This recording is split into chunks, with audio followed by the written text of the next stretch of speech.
واتقوا الله الذي تساءلون به والأرحام إن الله كان عليكم رقيبا. لپاش سپاس و ستایشێکی بێهامتا بۆ کردگاری مەزن و داواکردنی درود و ڕەحمەت بۆ سەرگیانی پاکی پێشەوای مرۆڤایەتی محەممەد صلی الله تعالى عليه وسلم. دەرگایەک لە دەرگاکانی بەهەشت دەرگای ڕەمەزان و ڕۆژوو بوو کە باسمان کرد، دەرگای ڕەیان، دەرگایەکی تر لە دەرگاکانی تر بەهەشت دەرگای تەوبە و گەڕانەوە لای خودا بوو کە باسمان کرد. دەرگایەکی تر لە دەرگاکانی بەهەشت بریتیە لە دەرگای ذیکر و یادی خودا. یەکێک لەو شتە گرنگانەی کە ئینسانی موسڵمان جێبەجێ ئەکا لە حەیاتی خۆیان بریتیە لە ذیکرکردن. تەنانەت ئەو نوێژەی کە جێبەجێ ئەکا ئەفەرمێ وەئەقیم الصەلاتە لذیکری، نوێژەکەت جێبەجێکە چونکە لە ناو نوێژەکە تا ذیکر و یادی من هەیە. ذیکرکردن هەتا زیاتر بکرێ ئینسانەکان پلەیان بەرزتر ئەبێتەوە لە حوزوری خوایە. ئەفەرمێ الذاکرین الله كثيرا والذاکرات أعد الله لهم مغفرة وأجرا عظيما. ئەو پیاوانەوە ئافرەتانەی کە ذیکری خوا زۆر ئەکەن خوا دووشتی بۆ داناون،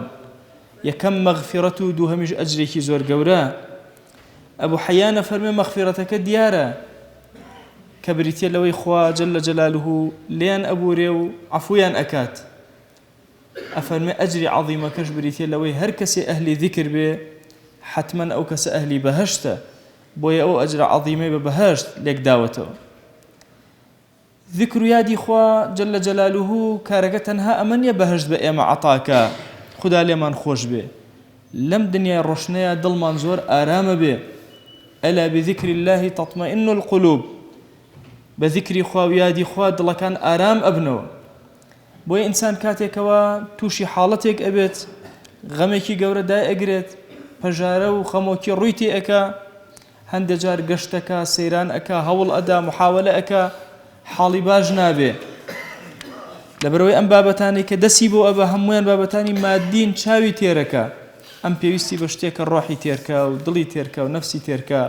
بەڵام کاتێککە ذیکر و یادی خوا ئەکا دڵەکەی ئارام ئەبێتەوە و هەز بە ئارامیەکی زۆر گەورە ئەکا. پێغەمبەری خوا صلی الله عليه و سلم لە فەرمایشتێکە ئەفەرمێ ئەو کەسەی کە ذیکری خوا ئەکات و ئەو کەسەی کە نایکە ئەفەرمێ مەثل الحەی والمەیت، وەکو زیندوو مردوو ئەو هایە. ئەوەیان کەوا ذیکری خوا ئەکا وەکو زیندووە هایە، ڕۆحەکەی زیندووە، ئەجوڵێ حەرەکەی هەیە. ئەوەش کە ذیکر و یادی خوا ناکە و لام جەماڵ و جوانی عیبادەتی ذیکرە بێبەشە وەکو مردوو ئەو هایە، با بەسەر زەویشا بڕوە. ئەبوو دەردا ئەفەرمێ پێغەمبەریان صلی الله عليه وسلم ڕۆژێک پێیوتم ئەرێ پێت نەڵێم ئەی ئەبوو دەردا کام کردەوە زۆر زۆر شیرینە لای خوا جەل جەلالوه، زۆر بەرزە لای ئەو، کامە لەو عیبادەتانە کە زۆر نزیکتان ئەخاتەوە لە خوا پلەتان بەرز ئەکاتەوە، تەنانەت لە بەخشینی ماڵ گەورەتر، لە جیهاد لە پێناوی خوایە گەورەتر. ئەڵێ وتم ئەی پێغەمبەری خوا صلی الله عليه وسلم چی هەیە لەمانە گەورەتر؟ فەرمووی ذیکر الله تعالى، ذیکرکردنی خوا جەل جەلالوه لە هەموو ئەمانە گەورەترە. پیاوێک هاتە خزمەت پێغەمبەری خوا صلی الله عليه وسلم، یا رسول الله إن شرائع الإسلام قد كثرت علي، والله ئیسلام ئەوەندە گەورەیە بابەتەکانی ئەوەندە زۆر فریای ناکەوم، زۆر شتەکان نازانم چی بکەم. فەرمووی پێغەمبەری خوا صلی الله عليه و سلم وتی شتێکم پێ بڵێ یا رسول الله، فریای هەمووی ناکەم، شتێکم پێ بڵێ کۆکراوەی هەر هەمووی بێ. فەرمووی لا يزال لسانك رطبا بذكر الله، با بەردەوام زمانت تەڕ بێ بە ذیکری خوا، ئیتر جێگەی هەموو شتێکت بۆ ئەگرێتەوە. ئێمە ئومەتی پێغەمبەر صلی الله عليه و سلم نابێ ئومەتێکی مردوو بین، ماندوو بین، ئەبێ ئومەتێکی زیندوو بین، هەمیشە بە تایبەتی لە یادی رب العالمینە. علەما فەرمویانە کێ ئەو کەسەی ذیکری خوا زۆر زۆر ئەکا؟ فەرمویانە کەسێکە کە لە دوای نوێژەکان ذیکرەکانی جێبەجێ ئەکا، بەیانیان و ئێواران ذیکرەکانی ئەکا، لە عادەتی ژیانی خۆیان ذیکرەکانی جێبەجێ ئەکا. لە عادەتی ژیانی خۆیان واتە لە کاتی نان خواردن و لە کاتی جل لەبەرکردن و هەستا. دینی ئێمە هەر هەمووی دەورە دراوە بە ذیکر. ذیکر ئەوەندە گەورەیە ئەگەر تۆ لێرە ناوێکی خدا بهێنی، خدا ناوی تۆ ئەهێنێ بتنها ناوي بيني بتنها ناوي هناوي أجر لنا كور وكمالك ناوي بيني لما لقيشي باشتر لما لقيتو ناوي هناوي اما زور گرنگە ذکری تاکیمان هەبێ و ذکری دەسە جەمعیمان هەبێ جاران لە مزگەوتەکانە مزگەوت ئاوەدان بوو بە ذکر خەڵک کۆ ئەبوونەوە ذکری خۆیان ئەکرد هەندێک لە ئەصحابی پێغەمبەر صلی الله عليه و سلم کۆ بوونەوە بە یەکتریان ئەوت تعالوا نجلس نؤمن ساعة ورن با دانیشین ساعتێ ئیمانمان تازە بکەینەوە چۆن ئیمانت تازە ئەکەیتەوە ئەیان بە ذکری لا إله إلا الله ئیمانمان تازە ئەکەینەوە هەر کەسێک پێویستی بەوەیە هەندێک ئەذکاری شخصی و تایبەتی خۆی هەبێ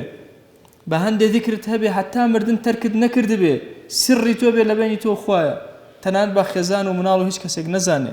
ڕۆژانە 100 سەڵەواتم هەیە لە دیداری پێغەمبەر صلی الله عليه وسلم ڕۆژانە 100 ئەستەغفر اللهم هەیە 100 جار لا إله إلا الله هەیە 100 جار یا سەلام و یا هادیم هەیە هەر یەکێک لەو ذکرانە کە هەن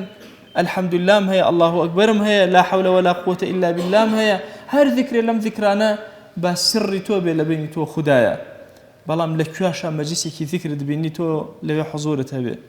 ئێستا ئێمە باسی خوددا ئەکەین جل جلاله حتما لە مەلە و مەجلیسێکە لەمەی خۆمان زۆر باشتر ذکری ئێمە ئەکات و باسی ئێمە ئەکە حديثك ما پیغمبر صلى الله عليه وآله وسلم فرمى ما جلس قوم يقعدون يذكرون الله تبارك وتعالى هيج قوم يجنين كذكر خواب كان جل جلاله إلا حفتهم الملائكة إلا ملائكتي رحمتي خوا دوريان أدن